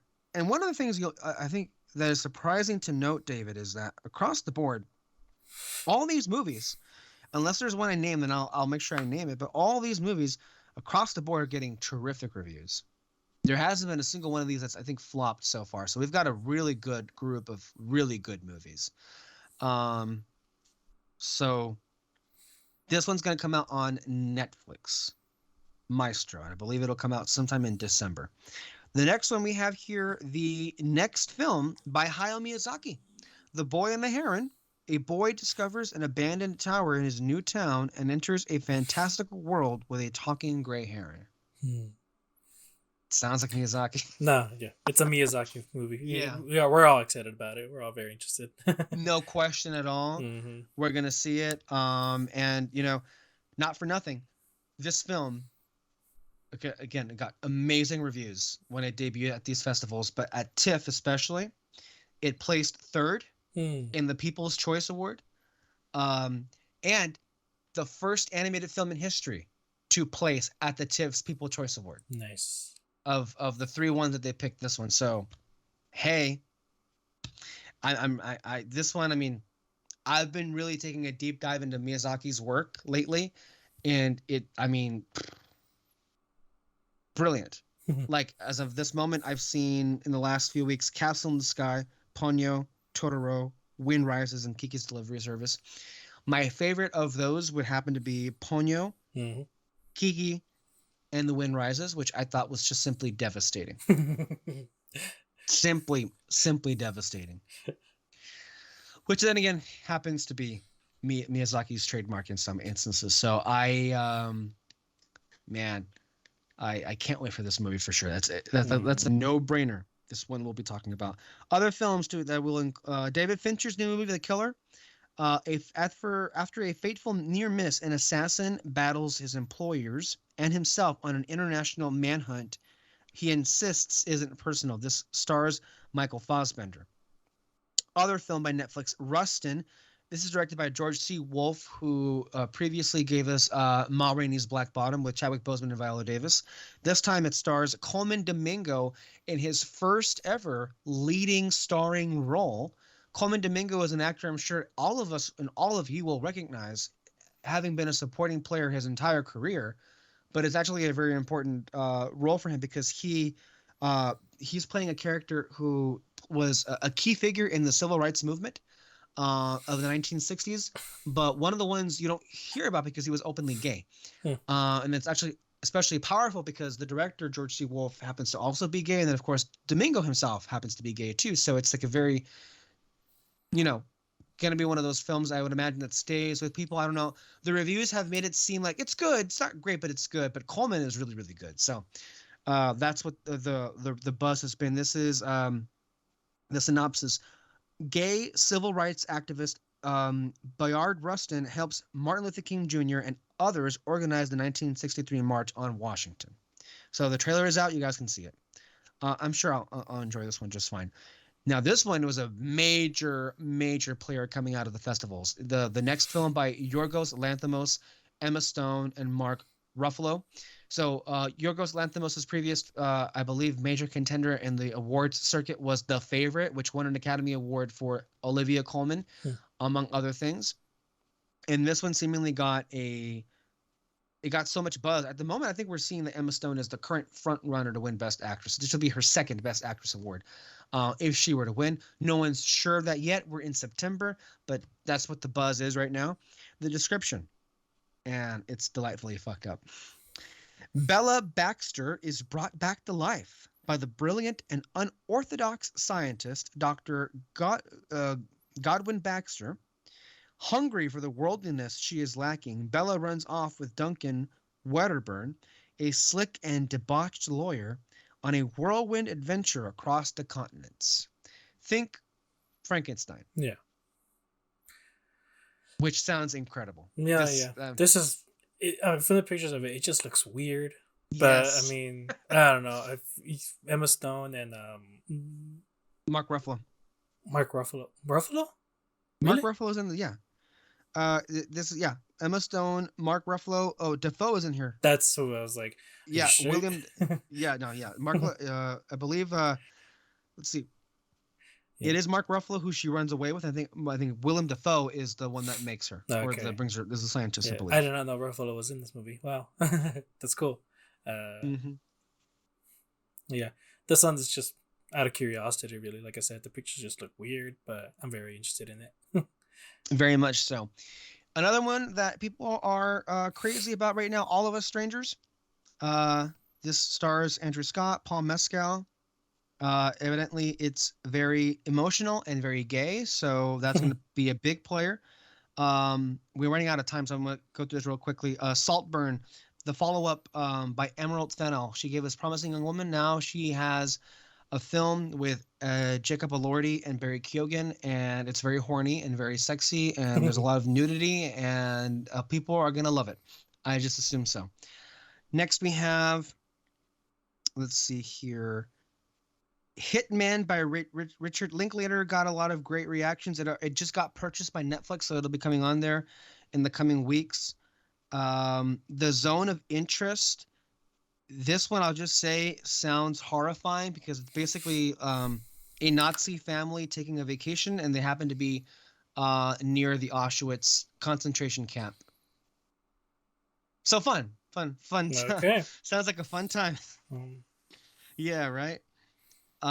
Origin by Ava DuVernay. This that one is interesting. It's kind of hard to describe that one, but that one got some good reactions too. And then the other one, American Fiction. This stars Jeffrey Wright. And this is the winner of the People's Choice Award at Toronto, beating out Holdovers and Boy and the Heron. And it probably already is the first official nominee for Best Picture, because it is very rare for a People's Choice winner to not be nominated for Best Picture. And this may actually put Jeffrey Wright into the Best Actor lineup, which is great because who doesn't love Jeffrey Wright? Anyway, that's where we are right now at the festivals. Anything else we'll get back into? I want to quickly run through what we haven't talked about just yet. We got some trailers. Doctor Who and Percy Jackson. I'll just speak on Doctor Who. Mm-hmm. I've missed you. I've missed you so much. It is just incredible how watching this trailer made me feel like I was just back in it. Not just back in it as a Doctor Who fan, but it's as if none of the other eras continued on after, Tennant and Donna. Mm-hmm. And they're back in it, and it's back, and it feels so Russell T Davies too. It looks like I don't know what to say. It just looks exactly what I wanted it to be like. Mm-hmm. No, yeah. We just, like I said, I'm so excited for Donna to be back. Like she was the standout of it, and what was that line? It was like when they realized the TARDIS literally ran away and all that. She's just like, let's get these fucking aliens or something. And it's like, oh man, Yeah, Donna, you're she's the best. Yeah. And I mean, David Tennant, I'm so happy that he's back and all that, but I'm just more curious, like, how is he back? Right? Yeah.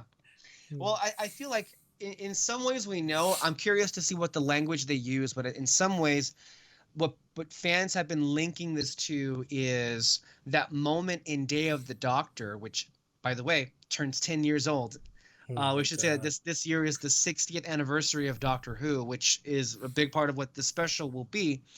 But in that previous special from 2013, one of the final scenes was when they're at the gallery and they come across right. Tom Baker. Mm-hmm. Tom Baker, and I guess he kind of alluded to about, like, he was saying to Matt Smith, you may be revisiting a couple of old faces in the years to come. So I love that scene. I'm thinking that's what they're going to be linking it. But the thing though is just like it's not gonna be permanent though. That's the one thing. It's like obviously. If I'm not mistaken, it is 4 specials, and this cast is gonna be the same cast across all 4 of them, if I'm not mistaken, right? Mm-hmm. So I think so, but like but that's just the curiosity. Is like, does he actually like die again as David Tennant, or is it just gonna be like, no, this was always gonna be temporary and all that because of some weird thing that the villain did or something? Well, I mean, that's to be seen, right? Yeah. I guess we'll figure that out. Mm-hmm. That's the biggest curiosity, and I'm excited for that new Doctor. For sure, Chadi Gatwi. Yeah, him. I'm very curious. That beginning scene is always the most important of any Doctor. You just never know what you're gonna get, and it kind of like sets the tone of what this Doctor's gonna be. I'm just like really excited for what Russell T Davies has up his sleeve, because I feel like what we're gonna see and what this already feels like. By the way, the best trailer Doctor Who has had in years. I mean, just easily, right? And that's not even fair because like how poor everything else was before this. But I mean, this might be one of the rare examples where they course correct by bringing back what you know and what you love, and then it ends up being great. And it's rare for that to actually be the case. But whatever was going on with Chibnall didn't work at all. Yeah. So it looks great. So tell me about Percy Jackson. Oh boy! So I've been very excited about this ever since they announced it and all that, and I mean, I just get more and more excited as it keeps going on and on. But it was a crazy thing that I haven't talked about it before. Before it was just kind of like, I don't know how to bring it up. None of you read the books. None of you are as excited as I am and all that. And then those strikes happened, and I listened to a lot of podcasts, like podcasts about Percy Jackson. You know, they read all. There's 15 books, by the way, Percy Jackson, and they all decided like they're not gonna help promote the show until those strikes are done and all that, because studios are thinking like, oh, we'll let the YouTubers promote the stuff and all that, and that's when everyone was like, fuck you, we're not gonna talk shit. But luckily the strikes are done. Or at least for the writers, so people could talk about it. So it was a crazy time that I'm able to talk about it now. But yeah, I've been excited about it ever since they announced it, especially because Rick Riordan, the author of the books, he's been involved in the writing process of it, and he's actually there during filming too. And as far as we've seen, you know, Last of Us, Invincible, One Piece, the Netflix live action anime, that one had the original writers involved. They've all been great, so I'm hoping for a fourth one of another great show. And you know, like any show that's adapted for something old, there's changes made. One of them being change of race of a character, and she got shit for it. But it was cool. Rick Riordan, like, you know, he was just kind of like, hey, can y'all shut the fuck up about that, you know? I chose the right person for this job, so we just got to move forward about it, you know? Yeah, when I first saw the guy playing Percy, I literally went, oh my gosh, he's perfect, because I actually saw the movie that he was before this announcement, which was The Adam Project, which was, it starred him, his name is Walker Scobell, and it had Ryan Reynolds. He played like a younger version of Ryan Reynolds, and I got very impressed by his acting, because he was actually able to like keep up with Ryan Reynolds in terms of comedy. Just like they were both just like going back and forth, making one joke after another, and so it was very, very impressive. So when he got announced as Percy Jackson, I was just like, oh my gosh, you are perfect. I'm so excited. The rest of the actors, I don't know where else they've been from, but as far as I'm seeing, like, they just gave me off the right vibes of the characters. Okay. But yeah, so far, and then at that point we just got kind of like little clips and all that, but we finally got like pretty full trailer, and it just looks great. Honestly, they got there's not a lot going on. There's not a lot to see in terms of their acting, but like I'm just kind of happy that we're actually seeing them like in the performance and all that, and we got to see certain things that like that for me as a book reader, I'm excited about. Especially like, you know, the sword, the camp itself and all that. Like, it just looks great. That's good. Yeah. So I'm hoping the show is good for you. Yeah. I'm really hoping it delivers. And we'll see how this continues to manifest itself. Do you recall what the date is that it's going to premiere? December 20th. So it's still a ways away. It's still not here just yet. It's still a ways away. I think I heard it so far. It's just a rumor. There might be like another trailer coming out, but with the strikes done, hopefully the actors will be done. The actors strike will be done too, and maybe Rick Riordan and the actors can start really promoting this properly. And one other reason why I'm excited about it is because Rick Riordan is someone who really like tries to improve his writing and his stories. It was very impressive when after the Percy Jackson Olympians series, he did Kane Chronicles. That one, he really took a lot of work into world building and tried to like make something that makes sense and all that. The only downside is that it took forever. You're like halfway through the book and you know a lot about the world, but like you're not in the plot yet, like halfway through the first book and all that. Wow. Yeah. Okay. And so it's kind of like, oh, Rick, come on. And then the big one after Percy books is that people wanted more people of color. Literally every person of color in the first Percy Jackson series died. And the rest are just white. Again, not because he's racist or anything. I'm sure he just kind of didn't really think about it, you know? It was a horrible accident. It was just a horrible accident, yeah. And, you know, and then, and when Heroes of Olympus, that's the next series, came out, you know, he added a lot more people of color. There was like an Asian, Canadian guy, a Latino, a black woman. and all that. Now, were the books great because of that? No, people still had some complaints, which they were fair complaints and all that, just in terms of like stereotypical stuff, the way they were portrayed and stuff, and some other stuff plot wise. But he had like a lot to work with, but he made the effort. That was like the thing people were happy about. You made this effort. Then came Magnus Chase, and that one, you had like I think the main character is pansexual. I can't remember. Sorry if I'm wrong. Or maybe just bisexual. I can't remember. But then he had like people of different races, and people were kind of like, I haven't read those yet, but people were kind of like, this is the best series so far. You're doing great.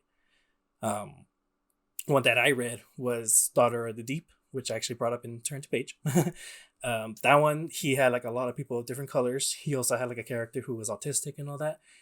And I loved every single one of these characters, not because of their race or anything like that. They were just all interesting, but it was cool that they were different races and all that.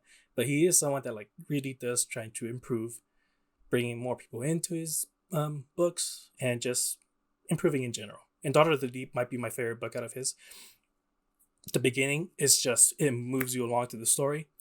It like really captures you in as to like the stakes of it all. Middle part kind of gets a little bit slowed down, but the ending though, that third act, awesome action scene. It is like insanely good, and I couldn't put the book down as soon as it started. It was great. So, well, I hope it all works out. Mm-hmm. And we'll see. We'll see what the reactions are when we get there into December. Last thing before we close today. This date happens to be the 10th anniversary of the first episode to debut from the Marvel Agents of S.H.I.E.L.D. television show. Of course, that we have spent so much time on this podcast really giving airtime to. And hilariously enough, if you look back at our backgrounds, both David and I have posters of the show right behind us. Right there, so you can give it its due and everything. I cannot believe it has been 10 freaking years since I first sat down and watched this, and I was one of the few people that actually, watched it and continued to watch it all the way through up until its final broadcast on August 12th, 2020. And it's just crazy the amount of time that has passed since then. I do want to also plug in Jamie Jirac, who is one of the great reporters out there, who is a big fan of this show, and she is embarking on a new podcast they call Love in the Time of Hydra, which is also happens to be the title for an older episode of the show. And their mission is she and her boyfriend are gonna, who has not seen this show and is gonna watch the show for the first time. They are going to watch every episode of the show on its 10th anniversary, which means they're going to spend the next 7 years watching this show. That means that their final episode will not happen until August 12th, 2030. So they're making a commitment for the long run on this podcast, and not just for one. I'm just happy to have a rewatch podcast, but also one to see new viewers go on to the show. And you know what? I feel like this past year, especially, David, we've been seeing some reevaluations happen in the media about, like, the quality of the show. There was even an article out on the AV Club this past week that was saying that the show's first season is much better than it was remembered to be. And I'm sure, I'll have more to say in the coming weeks about it. But at the moment, I just wanted to say that I was so thankful for the show that it came along when it did, because I really wasn't much. I wasn't really into the MCU that much, really, at that point. I really wouldn't have been into the MCU without this show first.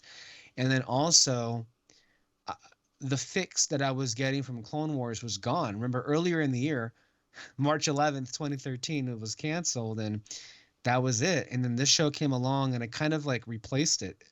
Not saying that, like, I don't mean that in a mean way, but like it kind of like took over and gave me the vibes that I definitely needed at that time. And then also, we've seen some recent rankings coming out of the show, and I'm just like, I'm just happy to see it. I'm happy to see people just engaging with it on some level, and not just like forgetting about it completely. Mm-hmm. So I'm here for that. Anything else to say before we go? Yeah. Yes. Percy go ahead. Jackson also has the last performance of Lance Reddick. He was in John Wick. Uh-huh. So yeah, that's his. I'm pretty sure it's gonna be his last performance. Wow. Well, we're gonna go ahead and close it off there. And again, we didn't talk about Ahsoka today, but there's no need to. Yeah. We'll talk about Ahsoka when we get to it on YouTube. You'll see our reactions to whatever that is, whatever it may be, when it actually happens. Thank you all for listening. Thank you all for being here. Thank you, David, for being here. Our podcasts every Sunday. Anywhere you listen to podcasts, stay under our spotlight. We will see you next time. Bye. Bye.